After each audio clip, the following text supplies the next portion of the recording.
الف لام را، یہ اللہ کی کتاب اور روشن قرآن کی آیتیں ہیں۔ ایک وقت آئے گا جب یہ کافر لوگ بڑی تمنائیں کریں گے کہ کاش وہ مسلمان ہوتے۔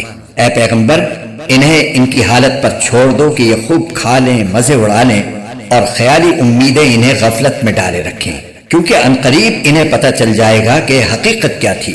اور ہم نے جس کسی بستی کو ہلاک کیا تھا اس کے لیے ایک معین وقت لکھا ہوا تھا۔ کوئی قوم اپنے معین وقت سے نہ پہلے ہلاک ہوتی ہے اور نہ اس سے آگے جا سکتی ہے۔ اور یہ لوگ کہتے ہیں کہ اے وہ شخص جس پر یہ ذکر یعنی قرآن اتارا گیا ہے، تم یقینی طور پر مجنون ہو۔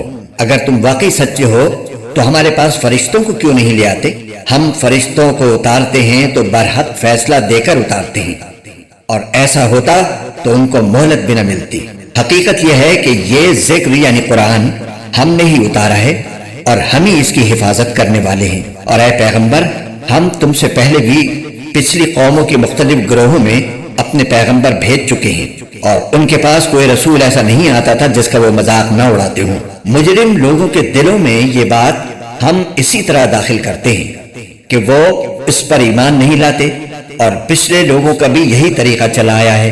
اور اگر بالفرض ہم ان کے لیے آسمان کا کوئی دروازہ کھول دیں اور وہ دن کی روشنی میں اس پر چڑھنے بھی چلے جائیں، تب بھی یہی کہیں گے کہ ہماری نظر بندی کر دی گئی ہے، بلکہ ہم لوگ جادو کے اثر میں آئے ہوئے ہیں، اور ہم نے آسمان میں بہت سے برج بنائے ہیں اور اس کو دیکھنے والوں کے لیے سجاوٹ عطا کی ہے، اور اسے ہر مردود شیطان سے محفوظ رکھا ہے۔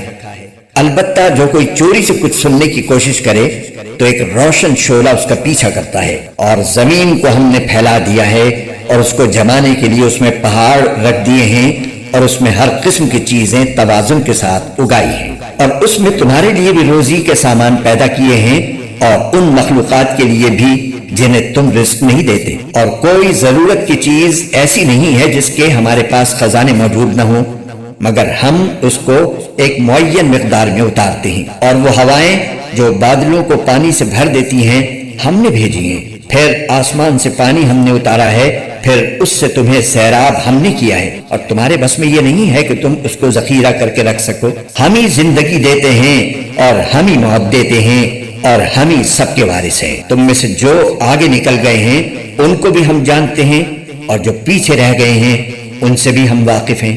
اور یقین رکھو کہ تمہارا پروردگار ہی ہے جو ان سب کو حشر میں اکٹھا کرے گا، بے شک اس کی حکمت بھی بڑی ہے، اس کا علم بھی بڑا۔ ہم نے انسان کو سڑے ہوئے گارے کی کھنکھناتی ہوئی مٹی سے پیدا کیا، اور جنات کو اس سے پہلے ہم نے لو کی آگ سے پیدا کیا تھا۔